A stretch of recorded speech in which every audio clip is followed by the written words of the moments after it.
Paul Wilson, welcome to the Brothers on Books podcast. Thanks. I'm excited to be here. So I think I came across this book just on Amazon. It had a good number of reviews. It looked very interesting. And we typically read nonfiction. This kind of read like a fiction book, though, but it's kind of crazy to think this was a real story. What were your thoughts right after finishing this one? Well, okay, I'm sorry. Definitely a crazy story. The first thing I thought was, this would, I could never imagine doing this. You were like around 19 or 20 when this took place, right, Paul? 21. Yeah, I could never imagine as a 21-year-old going through this journey, but it was pretty incredible. Jack, what about yourself? I actually was taken back to the movie Wild America with Jonathan Taylor Thomas. I don't know if you remember that movie from like 1997, where the three brothers go on this crazy adventure, and that's kind of what I was thinking of. But Paul, why don't you just take us back to the manor? Describe, the characters around and your daily life. This all happened in 1978 when I was 21 years old. And I had moved into an apartment building right on the beach in Imperial Beach, the most southwesterly city in the continental US. And it was occupied, there was 14 apartments occupied by nothing but male surfers. There was 19 of us in the building. And I was the youngest by 5 or 6 years. And I was pretty much a hanger-on. I was a dork surfer, wasn't very good at it. And I really wanted to kind of be in with the in crowd of the group. And there was a couple of guys, everybody had nicknames back then. And they named me Opters, which was short for polyopters, because I was seen as kind of helicoptering around the other guys, trying to be cool. And so a couple of the guys, the elder statesmen, the true icons of the building, were planning a trip down to mainland Mexico. And I thought, well, if I could get myself involved in this trip, then that would earn me some street cred, and I would be, one of the gang. And so I pitched myself to these guys. I had an old 66 VW bus, and affectionately known as the Wonder Bus. But originally that name was given to it because we wondered if it was going to start.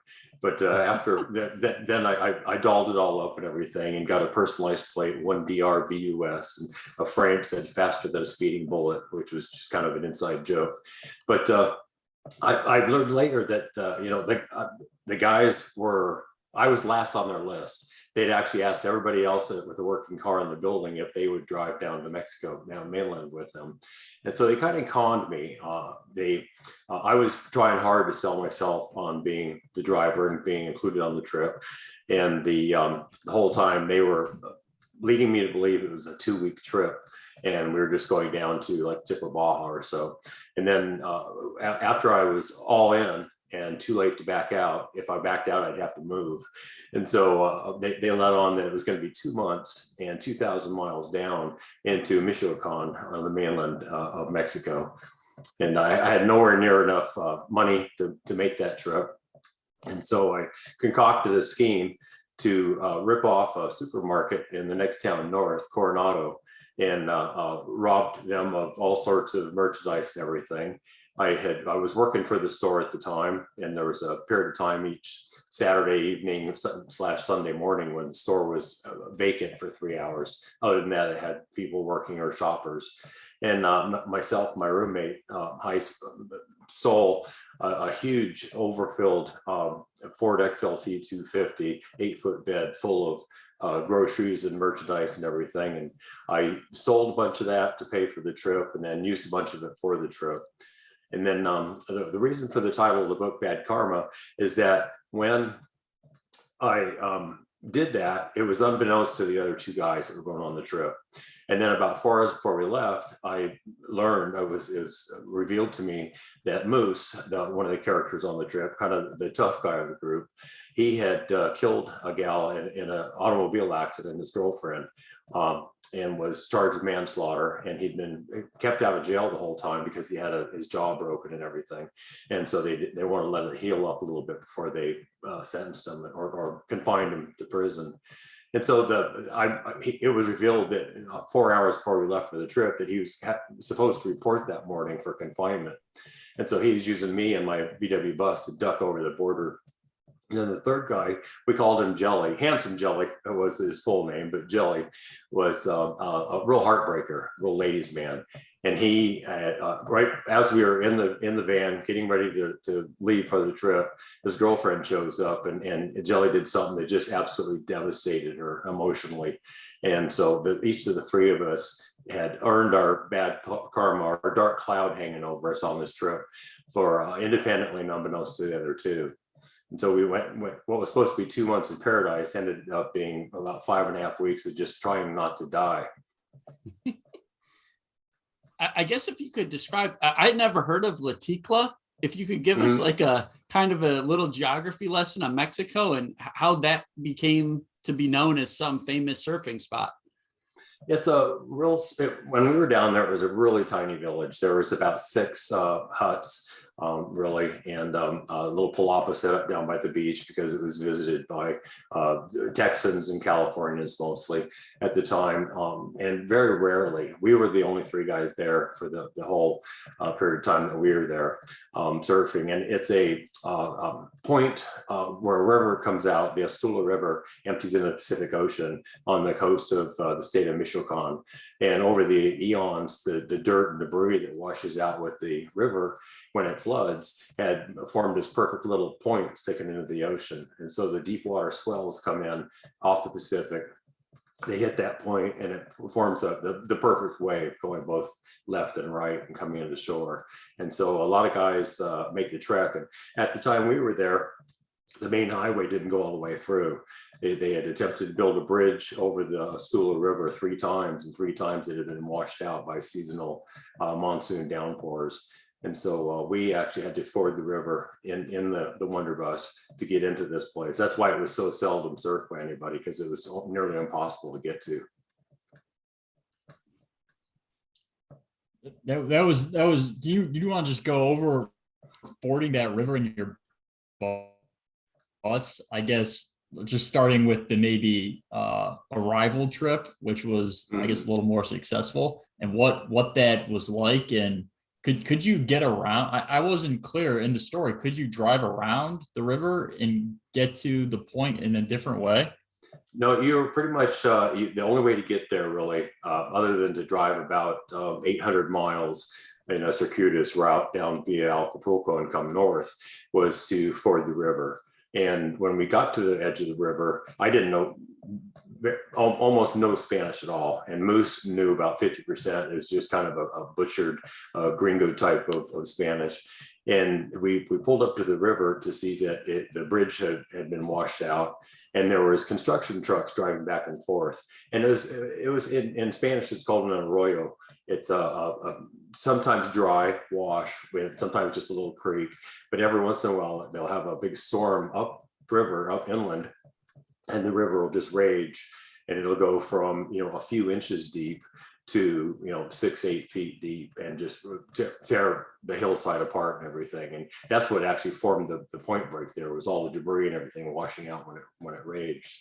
But when we arrived at it, we looked across, and it was about maybe 60 yards across, but it appeared to be no more than 2 feet, maybe 3 feet deep in spots. And the dump trucks and produce trucks were coming across. And so we figured, well, if we just, follow their route and don't stop moving, we would be able to make it.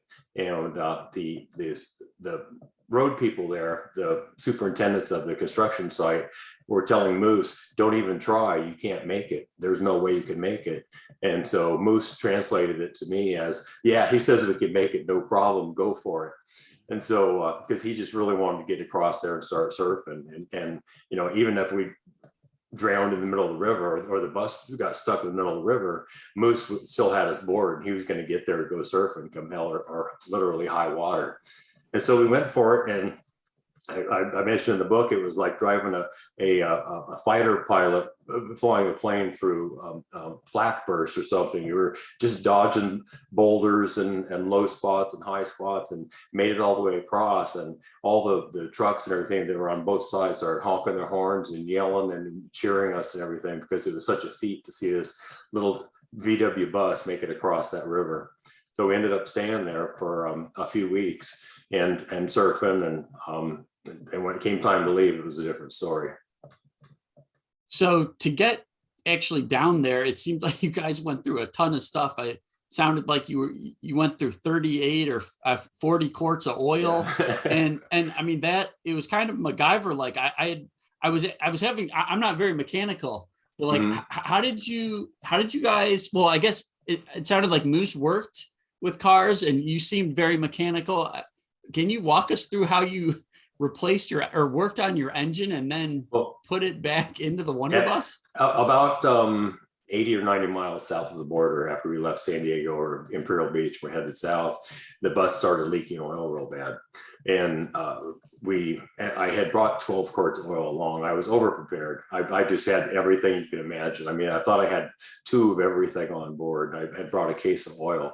And so we just started feeding it oil. And we would go, and by swerving the bus left and right, the oil would slosh from side to side in the engine. And so when the oil got low, a little warning light on the dash would come on.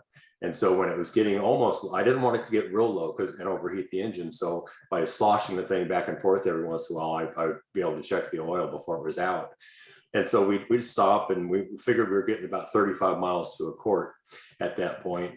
And we stopped in the middle of the desert to pull the engine and try to see what was wrong with it, because I figured I had all the parts necessary. And we had a complete, listed on the package, it said a complete set of VW gaskets, seals, and O-rings and things. And we popped that thing open, and once got the engine out. And a little sidebar here, we had neglected to bring a jack along, because there was just so much stuff already packed in the bus. We decided to leave the jack behind, which was a big mistake, because when we got there, we're in the middle of the desert with limited tools and an engine that needs to be pulled with no jack. And so Moose laid on his back, and we rolled the bus over him, and I got squeezed in beside him. And then we undid the 4 mounting bolts, and I undid the bolts, then pulled the engine out with Moose. And so we pulled it out, took it apart, and there was it was clear what seal was bad. We went through the full set of gaskets and found that somebody had pinched the back, and that one gasket that we needed wasn't in there. So I MacGyvered, and I took the lens caps off of this fancy camera that I had, and used that to fashion a couple of rubber seals and put the thing back together. And it did great. It ran great. It didn't leak any oil or anything. We ran about 300 miles that way. And then about probably a day outside of La Paz, it overheated and melted the lens cover gasket and started leaking oil way worse than it had before. We were only making 9 miles to a quart.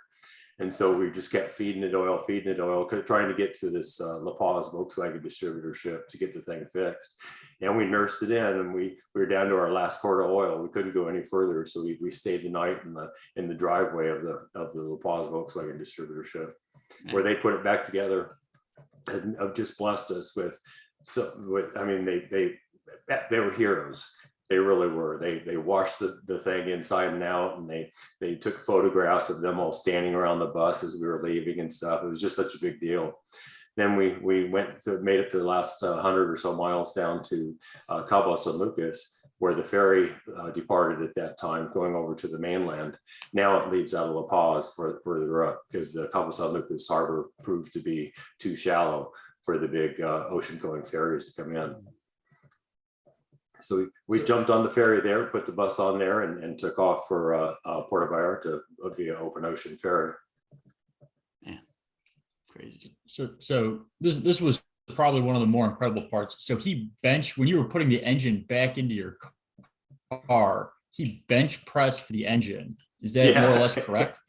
that I is mean, completely correct.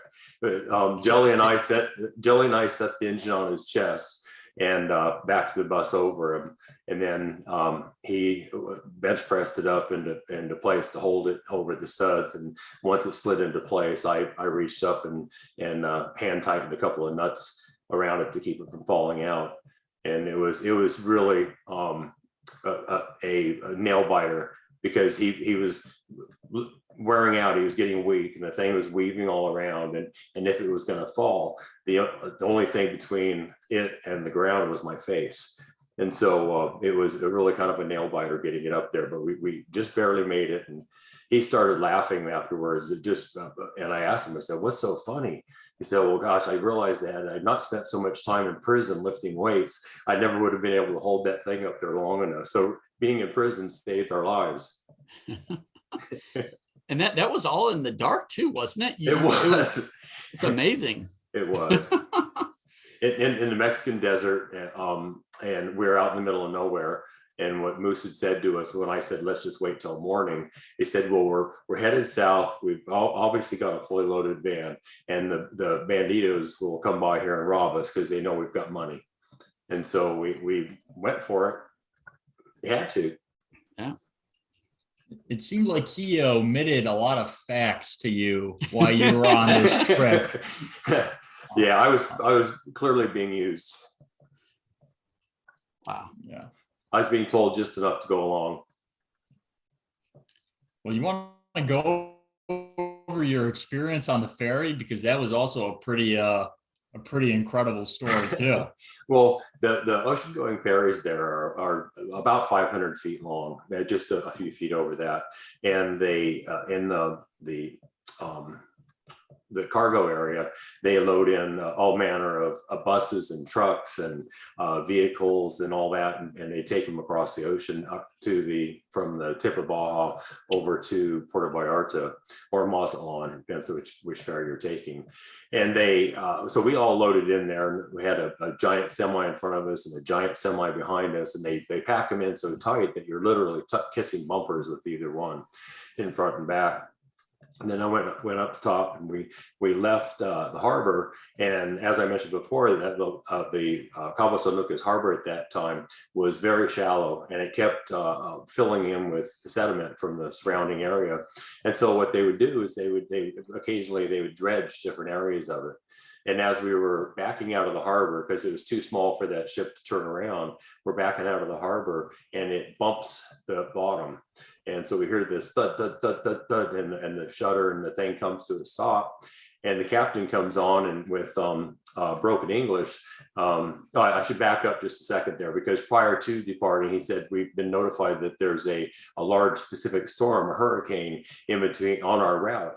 But no worries, we have two of the very finest, most modern diesel engines used in boats and ships, and we'll be able to skirt around this storm." So backing out of the harbor, he runs aground and damages one of the propellers, and decides that it's smarter to shut that engine off rather than try to keep it going and have the vibration hurt something. So he comes back on, and he says, "Ladies and gentlemen, we seem to have bumped the bottom, but not to worry, we have one of the most powerful engines in the world, and we'll be able to successfully skirt around this storm." Well, that storm quickly blossomed into the third largest Pacific hurricane in recorded history. And it was called Hurricane Norman. And so we couldn't, with just the one engine and the storm altering its path a little bit, it was coming straight at us, and us straight at them, at it. And we couldn't quite make it around. And so we actually had to go into when the hurricanes come, there's one side that's much more powerful than the other. The wind's coming towards you. And so we couldn't completely skirt around it, because to do that, the waves would be hitting us broadside. So we kept having to point more directly towards the eye of the hurricane. We didn't go directly to the eye, but we did end up having a 75-foot ocean seas from trough to crest that this 500-foot boat was going through, ship was going through. And the captain warned us and everything, nobody go out, leave your bunks and everything, or your berths. All areas are off limits. Do not go outside until we notify you. And the thing, it plowed through.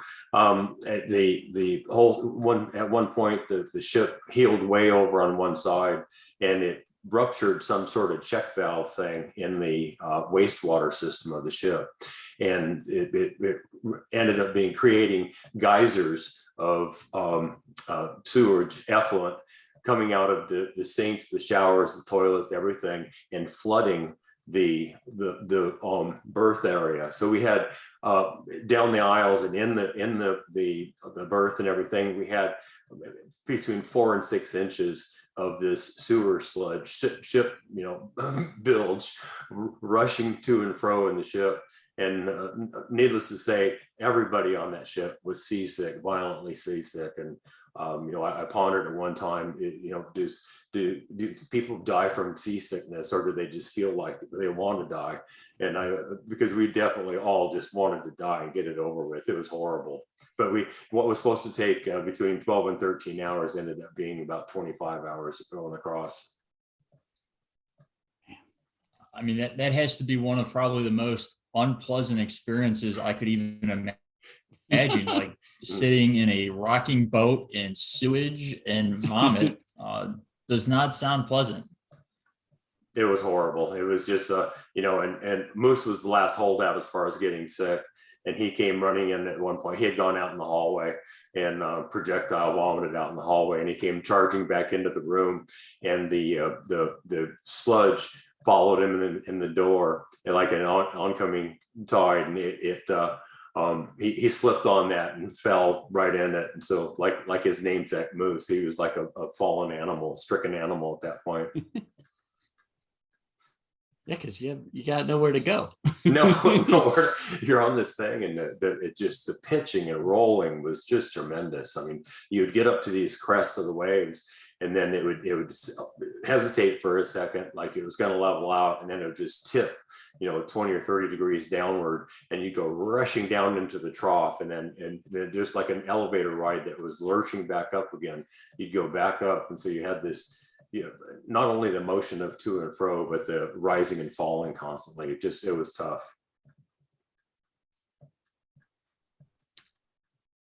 In term, I guess moving on to the actual, when you got to Latikla, Mm-hmm. You had a pretty profound moment, but I guess maybe talk a little bit about the surfing experience and your hut. The surfing was amazing. It was flat for the first couple of days, and we were all questioning whether Moose had taken us to the right place and everything, because he'd been there before. And but then the waves got really great, and they got being the lesser capable of the three of us. I was kind of herring out, thinking, this is getting way beyond my ability and my confidence level.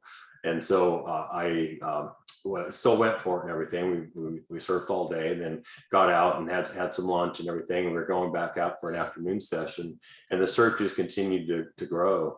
And then the surfing parlance, the front of the wave is not the actual height of the wave. You measure it from the back. And so much like the troughs in the open ocean, a wave of 10 feet would have a face of 20 feet. And so the waves had reached about 20 feet or about 10 feet with 20-foot faces. And we were taking off. Now, keep in mind, we're the only 3 people in this, village down there that are in the water. And they have surfers, either they prefer going left or they go right. And going left is called goofy footed. Either direction, you're facing the wave. So you must have much better vision of what's happening instead of having the wave to your back. And so I was the lone goofy footer, and Moose and Jelly were surfing the right. And the bigger the surf got, the further apart we got, because the peak would come in and it would start peeling off. So we were 150 yards apart or so. And I cooped out and got dumped on a wave. and it took me violently down to the bottom. I was caught in the white water for quite a while, and you come up and you get a gasp of air, and then you get sucked down to the bottom again, and then you come up and get a gasp of air, and then you see just in time for the next wave to break on you, and it's called being in the washing machine. And on full rinse cycle, you're just going up and down, and the foam has the white water has an interesting characteristic in that it's so full of air you can't get a decent pull against it, and so you're flailing around, and sometimes you're struggling to know even which way is up, and my cord had snapped, and so I didn't have my board. It was just me and my no wetsuit or extra buoyancy, just flailing around in the water. And after about 5 of these takedowns, I was coming up not knowing if I was going to be able to survive another one. And thankfully the water, the surf eased off, and that set of waves, the 5 waves had gone past. So there's a little bit of a lull. And as I was trying to get my senses about me, I hear Moose and Jelly yelling something from where they were, 100, 125 yards away. And I'm trying to make it out and everything, and I'm coughing water and spit and everything, and I look down, my heart's beating so hard it's making ripples across the surface of the water, and I finally make out what they're saying, and they're saying shark, shark. And being a river mouth that washes out a lot of debris and stuff, the small animals and things get washed out, and so the sharks tend to hang out and feed in those areas, go hunting. And when I came back up, I turned around and I look, and there was a shark, right 10 to 12 feet long, and it's the belly size of a cow, and it's lazily swimming towards me on about a 45-degree angle, and it goes for a while, and then it goes under, and then it pops up again, and it's on the opposite tack, just like a sailboat going upwind, and it's coming across the opposite tack, and then goes under again. And I realized that on this path, it's going to, the next tack is going to take it right to me. And I don't know whether it was coming to take a bite or just see what this fool was doing in the water or what it was, but it was enough for me to want to get the hell out. So the next set of waves came in. I took off swimming, and I described in the book as like a flying fish. I was just all arms and legs and just doing whatever I could. And I was fortunate to get a bit of the whitewater break of the wave, and body surfed it all the way into near the shore. And when that finally petered out, I was in about, maybe thigh deep water. And I started running and high stepping all the way to the shore. And I was still in a panic that this thing was going to eat me at any moment. And so I kept running up the beach and into the woods, just in a sheer, got to get away from this thing. Ended up cutting my feet all up and everything. I ran a good 50 yards into the jungle, trying to escape this shark. And thankfully I did, but I could have stopped running at the water's edge. Dang. So you ended up being derailed from surfing the next couple of days. I thought the most, I guess, personal thought you had in the book was when you're talking about kind of having squandered some of your life trying to impress Moose and Jelly, watching them surf. I guess if you could talk a little bit about that, that'd be nice. Yeah, I can read the passage if you like. Sure. Yeah, I've got it flagged right here. Forgive my shiny glasses, but I can't see without them. I had been out of the water for about a week because of the cut feet and everything. I figured that cut feet and sharks and stuff, I already had my experience of that. I was going to stay out. And so I write, a feeling of profound emptiness washed over me. Here I was in La Ticla, having finally surfed one of the coveted jewels of mainland Mexico. Once. That was it. One morning for about 5 hours. And now I was alone in camp, stowing our stuff so we could leave. I sat there staring at nothing in particular, spellbound by the moment. It was sobering to think of how much of me I had squandered in vain pursuit of being accepted, instead of putting that same energy into living a life that was worth something. And it finally clicked that I was doing all these things to try to impress the wrong people. Being 21 and wanting to because those guys, they got all the best waves in the lineup. They got other people would defer to them if they were in position. They got all the cutest chicks. They all had cute girlfriends and everything. And here I was just a dork trying to fit in. And I had squandered everything to go on this thing, and it was finally clicking that, don't be a fool. It's one of those aha moments where you just say, I'm doing all this stupid stuff, robbing a store, taking a known felon across an international border, doing all these things, just trying, and taking my bus across a river that I had no business trying to get across, just to try to impress these guys, and they could care less. I think even earlier in the book, you bring up how like you don't even really want to end up like them. Mm-hmm. Like I think you mentioned that I don't remember which one was like a waiter, but never really had money, and you sort of said like I don't really want to be like these guys, which I thought was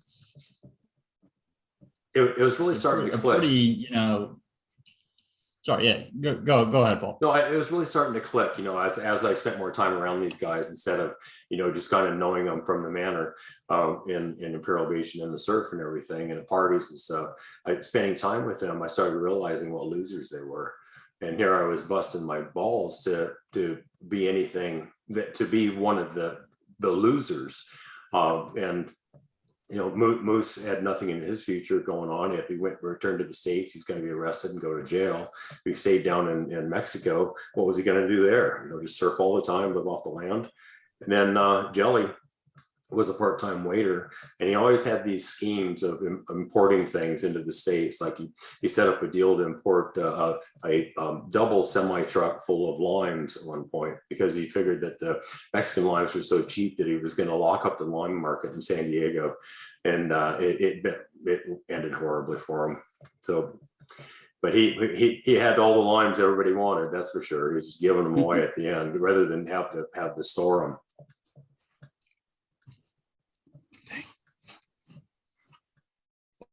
Do you want to go maybe over, I guess, the beginning of your return trip when you're coming back from the surf? I guess you just talked about you were packing up the bus to go.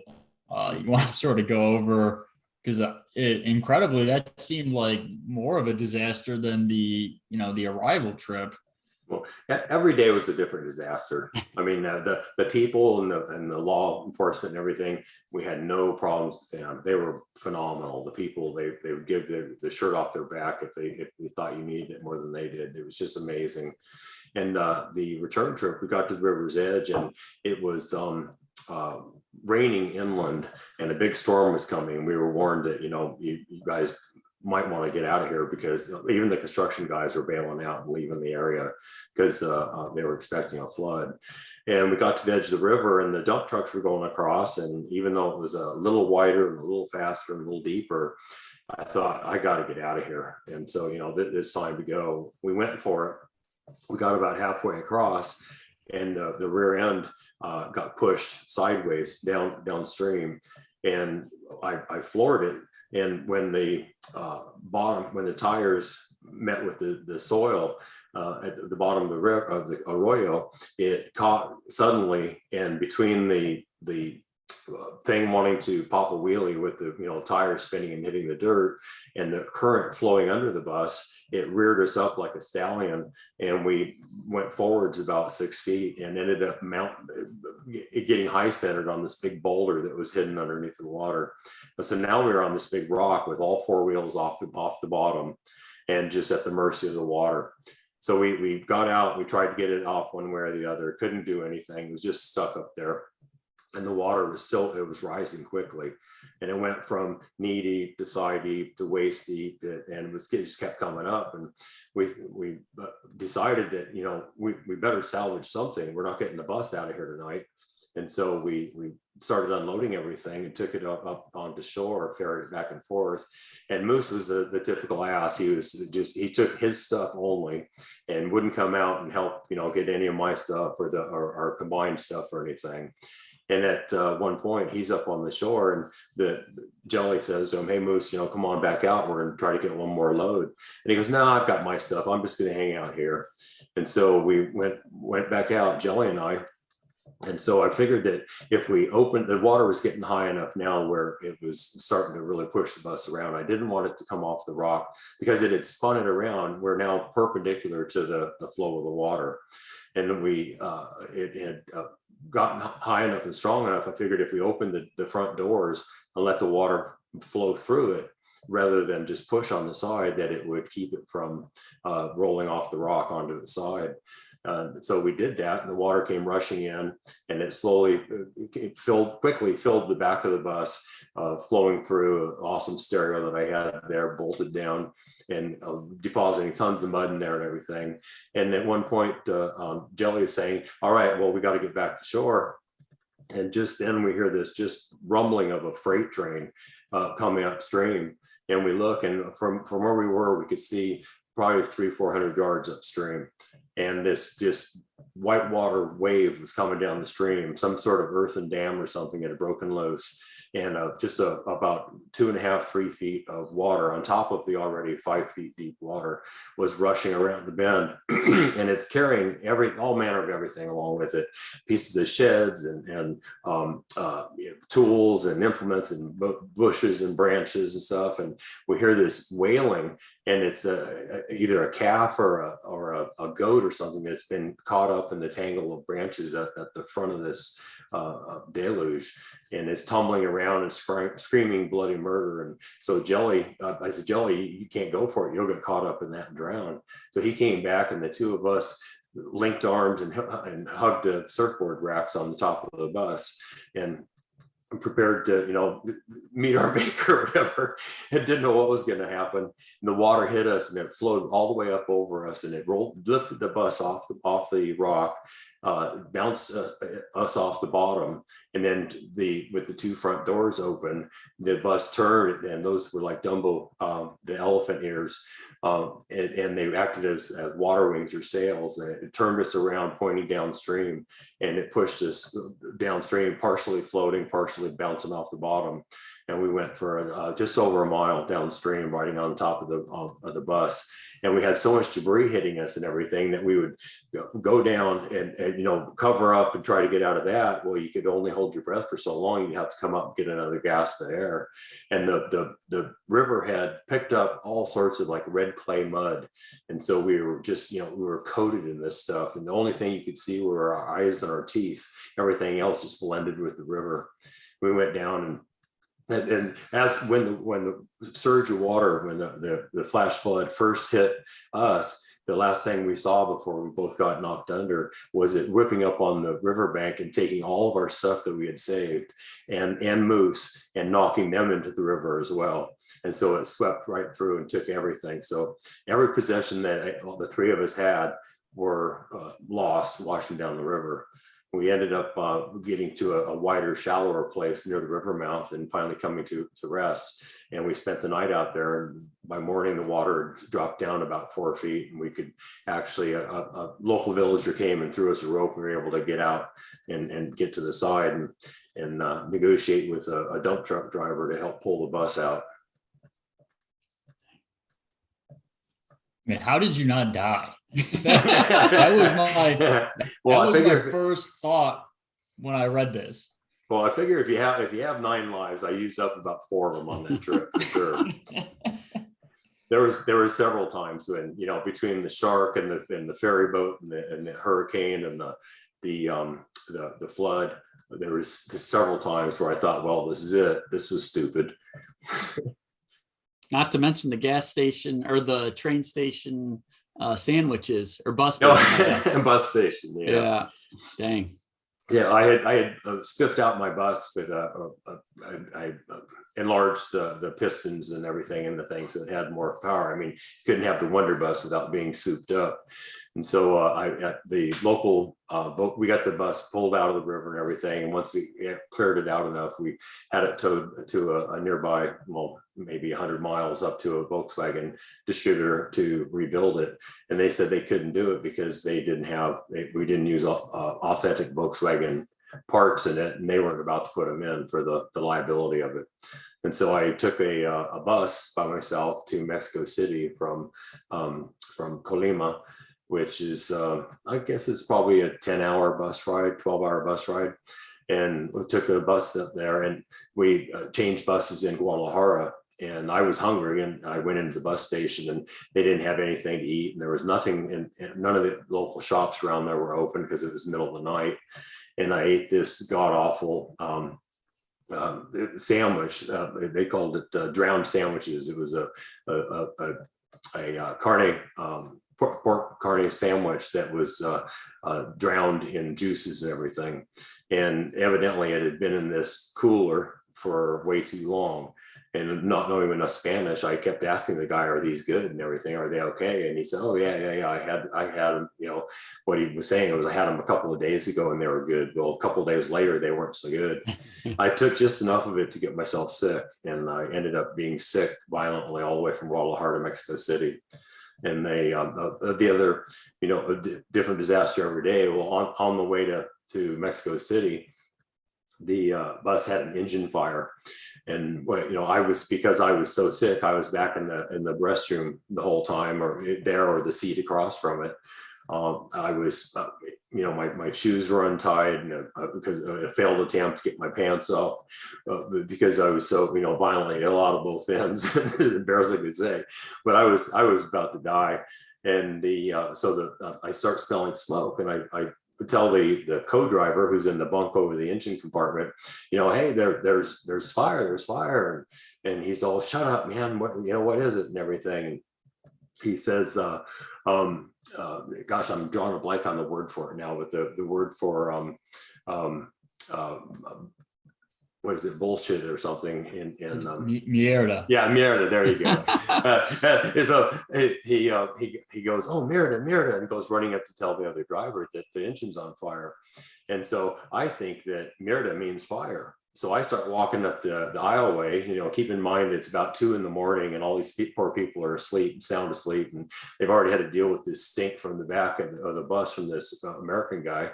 And I start running up, tapping each person to wake them up, shaking them, going, "Mierda, mierda, mierda." And I'm saying shit all the time. So I get almost backhanded by this old lady, and then she smells the smoke. So they tell us we all got to get off the bus. We all get off, and it's at this highest pass on the way into Mexico City. It's over 8,000 feet elevation, totally clear night, and it's freezing cold outside. And I'm soaked in sweat. All I have on is a white long sleeve t-shirt. That's the warmest thing I brought, because I was thinking we were going to be staying at a tropical beach. Now I'm out in this freezing cold, and they start flagging down other buses from the Tres Estrellas de Oro bus line, the Three Sisters of Gold bus line. And each one would come over, and they'd stop, and 1 or 2 or 3 passengers from our crippled bus would get on board, and they'd take off. Another 10 minutes would go by, 15 minutes, and another bus would come by, and they'd get another few people. Well, it got all the way down to where it was just me and the co-driver that were left out there, and the temperature just kept dropping. And I was so sick and so cold. I was curled up in a ball, sitting down, and just trying to huddle and get as warm as I could. Finally, the bus came, and the driver and the co-driver that was with me, and another co-driver from the bus that stopped, came out and helped me up, and basically drugged me into the bus and put me on the floor in the back of the bus. And still no place to sit, and nobody cared to give me a blanket or anything. I just sat there and shivered and froze. Made it to Mexico City, and I was out. I was delirious. And they evidently deposited me out curbside by the taxi stand, and put my backpack with me and everything. Said, "Well, here you go." And I don't really recall much of getting out of the bus or into the station or out to the curb. I just remember this one little Volkswagen Beetle taxi came up and talked to me, and evidently I told him I needed to get to the University of Mexico City so that I could find somebody that spoke English. And so he hauled me in and got me in the back of this thing and took off, and I passed out on the way there and was hallucinating. And they, when I woke up, which was about 30 hours later, I was in this home of a couple. The guy was working or going to school at the University of Mexico City, and his girlfriend was learning English from him and everything. And they were just wonderful people. They cleaned me up and put me up and fed me and everything. And then the taxi driver turned out to be her brother. And I think it was her brother. And he came the next day And it took me back, asked me why I was there and everything. I said, well, to get these rings and everything, and to explain the story of the bus in the river. And they got me loaded back. They took care of me and took me back to the bus station. I took the bus back to Colima and got the thing fixed. But they were just wonderful people. It was just, there's a lot of moments in the story. There's an underlying lesson besides the lesson of not trying to impress the wrong people. There's also kind of a spiritual growth along the way that you start understanding the kindness and gentleness of the people that were, when we sat down at the dinner table that first night in Mexico City with that couple, he had just a really eloquent prayer, giving thanks to God and admonishing me not to eat bus station food again, things like that. Anyway, it was really beautiful. I just started to kind of get it. I was Christian to begin with, but it just deepened my faith and trust that after all these near-death experiences, that somebody was looking out for me. Do you still stay in contact with them by chance? No, not the people in Mexico City. I don't. Unfortunately, I lost contact with them. I still have there's a part of the book where I take the camera that had been submerged in the river, a really fancy movie camera. I took it, Salvador, the taxi driver, took me to one of his uncle's shops, who was a camera repairman. I still have his business card. And so I guess the way to chase them down would be to contact the camera shop and see if anybody can connect the dots. The one thing about the families down there, the whole Mexican society and everything, the sense of family is so strong. He made a joke at one point of saying that, we all love each other, everybody who's related to us. And even our uncle who's in jail, we love him too. We may not respect him so much, but he's still part of the family.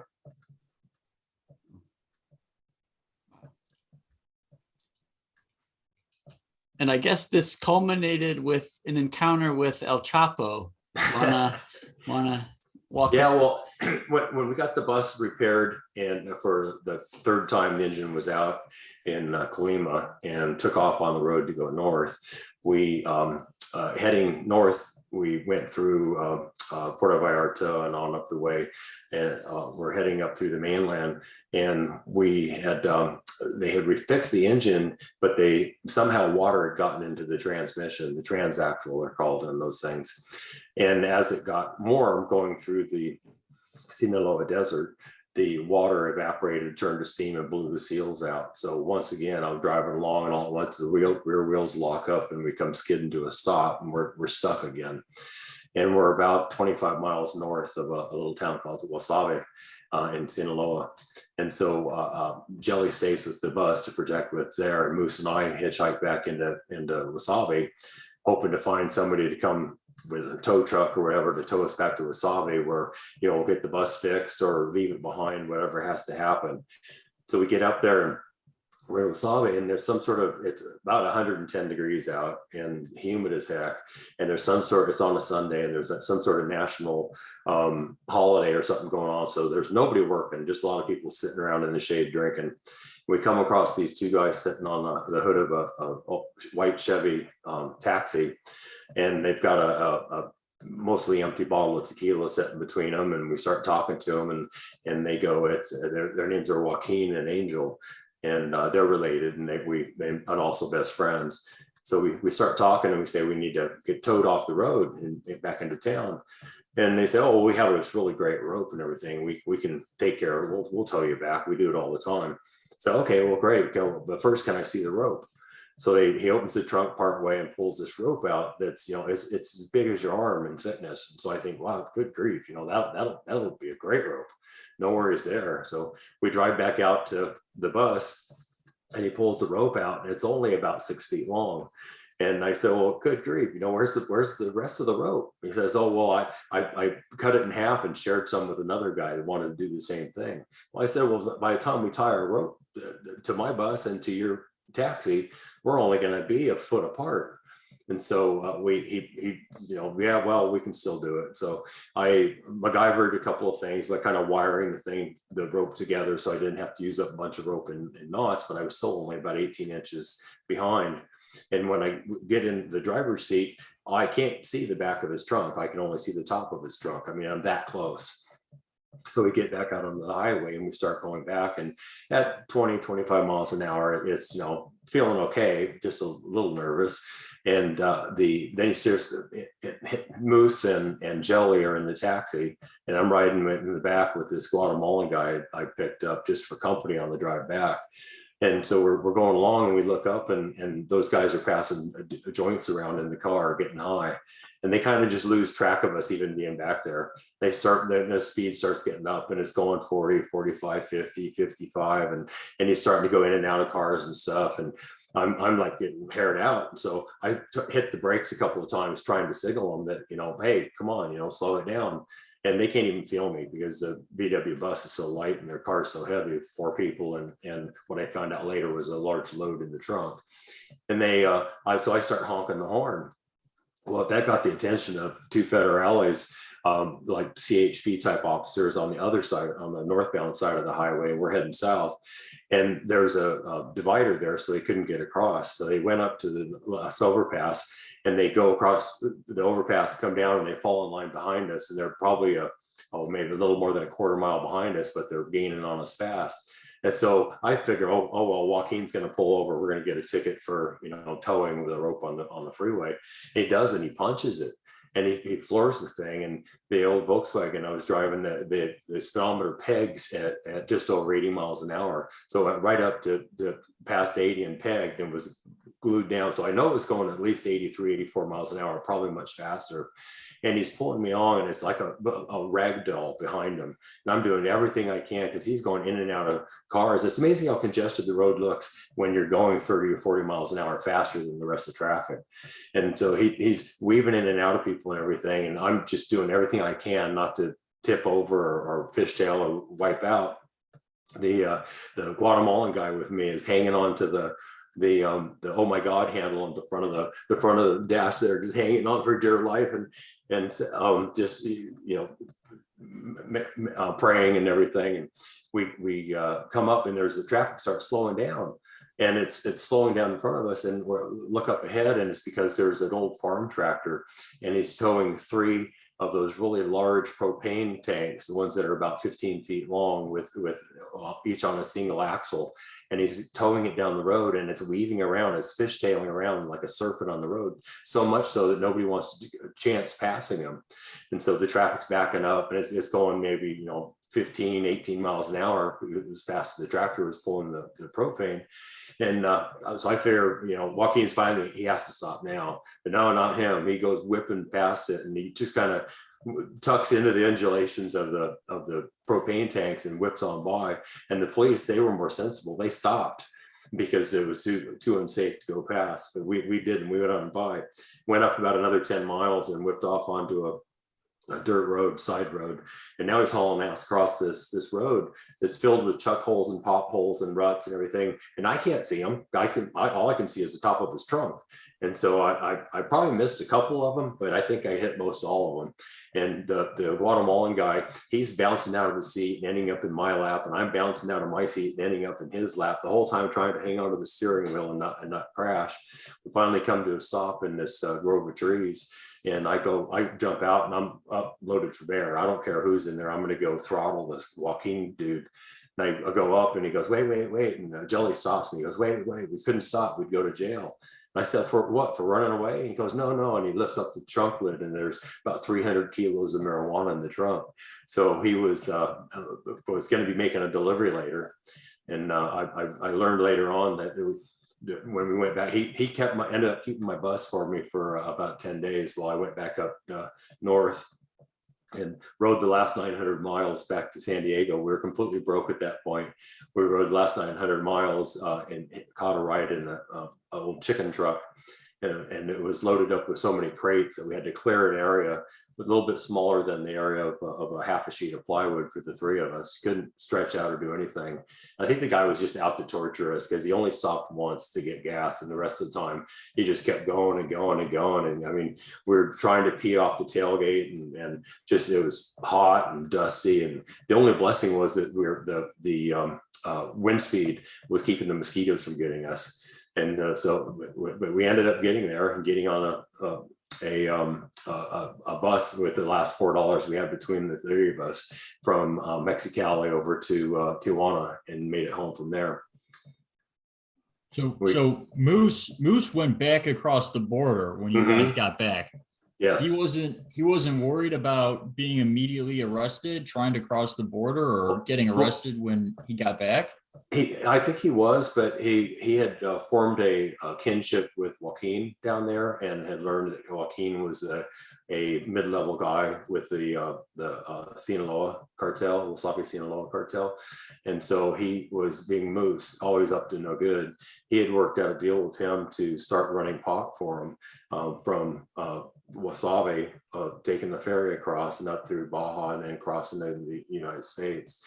He concocted a plan where he was hollowing out surfboards, and they down there they would load the surfboards up with kilos of marijuana and put the surfboard back together, reglass it and everything. And Moose would come back, travel north and south with his surfboard bags full of pot.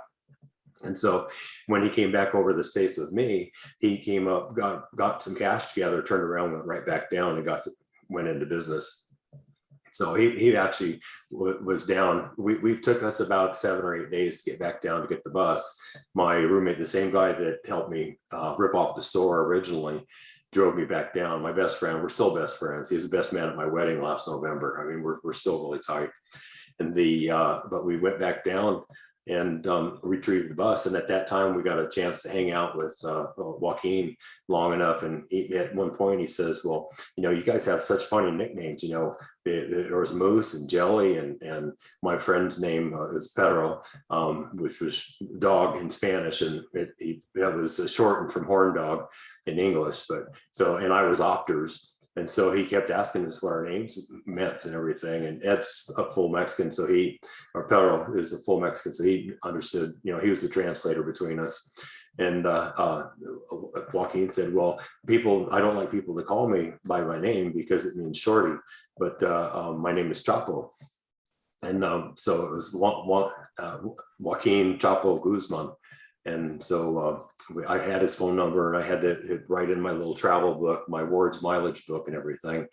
And then I kind of lost track of him, but I know that Moose got in business with him pretty heavy.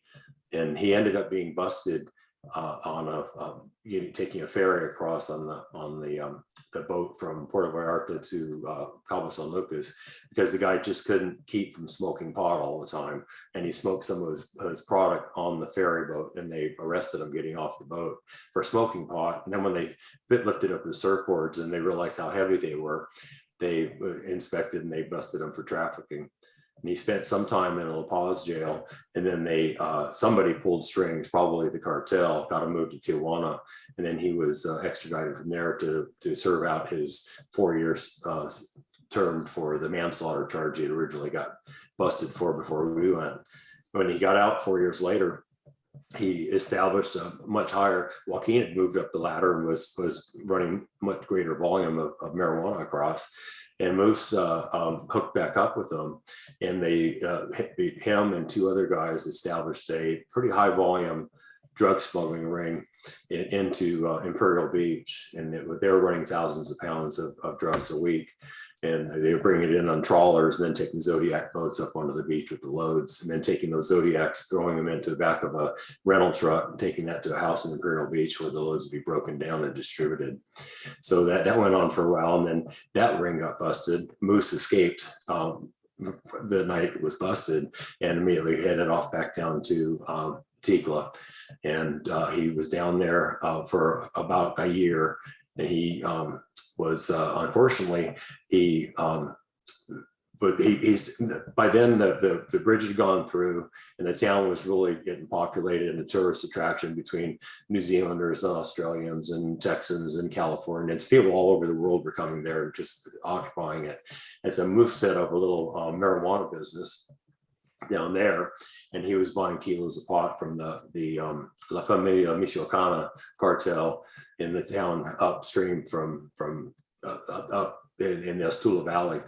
And he was doing that, and he went to buy some pot one time, and the pot, I guess, wasn't very good, and he went back into town, and he made the triple mistake of letting the cartel guy know that he had a lot of money with him to buy the pot, and that he thought the pot was bunk, so he didn't buy it. And then he blabbed everybody down there, "Don't buy that pot, it's bunk." And so the cartel guy ended up setting up an ambush, and they killed him down there. And so he had, once we got his body back, that was a mission. Then had him cremated and taken back down and spread his ashes at La Ticla. So was the last time you saw Moose crossing back into the U.S.? Was that the last time you actually saw him? Well, I saw him the night after the smuggling ring got taken down, because he ran down the beach from the place where the bust had happened, and he ran straight to my friend Pedro's apartment, and Pedro let me know that he was there, and so I saw him then. And I had also seen him just before that at his getting out of jail party that they had, and it was, you know, it was the 70s. We were all knuckleheads and doing drugs and everything, and the getting out of jail party was no exception. There was, you know, cocaine on the tables and marijuana, you know, going around and everything else. And here he's on probation and just got out of jail, and he's at a party like that. So how long did you continue to live in the manor after returning? I lived there about 3.5 years. I ended up getting a girl pregnant, and we had a child together. We weren't married yet, and so we were sharing custody and all that. And so I just didn't think that manor was a safe environment, a nourishing environment for the kid. And so we got together, the mother and I, and rented a house inland from there. But it was about 3.5 years later. But it's amazing. I'm still friends with probably 3/4 of the guys that were in that building during the time I was there. Wow, that's impressive. Yeah, it's pretty fun. So do you still surf? I guess I haven't surfed in a couple of years now. I had my canal, it's called the Superior Canal in your ear. You have 3 canals, one that's like a Ferris wheel called Superior, and mine ruptured. And so if I am exposed to rumbling or the noise you'd hear in a strong wind or ocean water rushing around you or something, I get vertigo. And so it just became not fun anymore. Dang. But I surfed for 40 plus years. Wow. Well, you said you were an inventor. You had some patents on some stuff. What patents do you have? Oh, a series of gadgets. Most of them are around being lazy and not wanting to use your hands and stuff. Yeah. One of my first gadgets was a product called Little Jitterbug. And when I had my son, and you know, parents will go out to eat and stuff, and they'll have one foot rocking the kid's stroller, or they'll have, reaching over and jiggling a little bit to keep the kid quiet and comforted. I invented a Little Jitterbug, which was had a little plastic ladybug with Velcro straps around it. You'd hook it on the handle of the baby carriage, this umbrella stroller, and you'd wind it up and turn it on, and it would shake the stroller for you, so you didn't have to touch it. And so that would keep the kid. It had a little out of balance, motion thing in there. And then I had a product called Helping Handles, and that was because I'm 6'3", and the baby strollers are small enough that you end up kicking them all the time. And I invented a product that called Helping Handles, which quick clamped onto the stroller to extend the handles up, and sold that for a while. Then I had one called Raise the Spray, because back in the 70s, 80s or so, still a lot of the older houses, the shower heads are all too low. I mean, I get in there and the shower heads are here. And so I wanted something higher. So I invented a product to raise the spray up. And also it was flexible, so you could move it down to wherever you wanted and everything. You just took the jar head off, screwed this thing on, put the other end on. Then if you've ever had a hot dog at the one of the places like a 7-Eleven or gas station that has the steel bars that are rolling the hot dog, it was instrumental in the heating element inside those bars. Wow. Invented that. I had a couple patents on that. So about 50 patents altogether. The last big one that I did was called the Coupodex. It was a Rolodex for supermarket coupons. If you go online, you can still find it COUP-O-DEX. And we sold about 240,000 of them on QVC. Wow. And also infomercials and things. And it was a rotary file for supermarket coupons. I invented the way it stayed on the cart, the way it held the coupons that you were going to use, and also the way it kept the coupons on the little index cards. And instead of A, B, C, D or whatever, cereal, beverage, hair care, pet supplies, and the tabs. And it had 3 tabs. One's registered left and right for the categories, and then one in the center was a tab that was an actual coupon. And so I teamed up with manufacturers to distribute coupons that were printed in a shape and a manner that was die cut, where it just popped into the Coupodex. And instead of cereal beverage, it would say Cheerios, or it would say Power Bar or whatever it was, and sold the heck out of them. Wow. And coupons kind of went out of favor in recent years, so I had sold the patent off to somebody else, and they mothballed it. So that sold 240,000 of them. Wow. That's impressive. Yeah, I'm always looking at things and thinking, well, that's a dumb way to do it. Why don't you do it this way? So I guess that's about time. Al, you have any closing thoughts or? I guess, Paul, it's been great talking to you and hearing this story firsthand from you. It was a good read. Truly an incredible story. I don't think I've ever quite traveled like you. It was a good story. It's actually been optioned for a movie.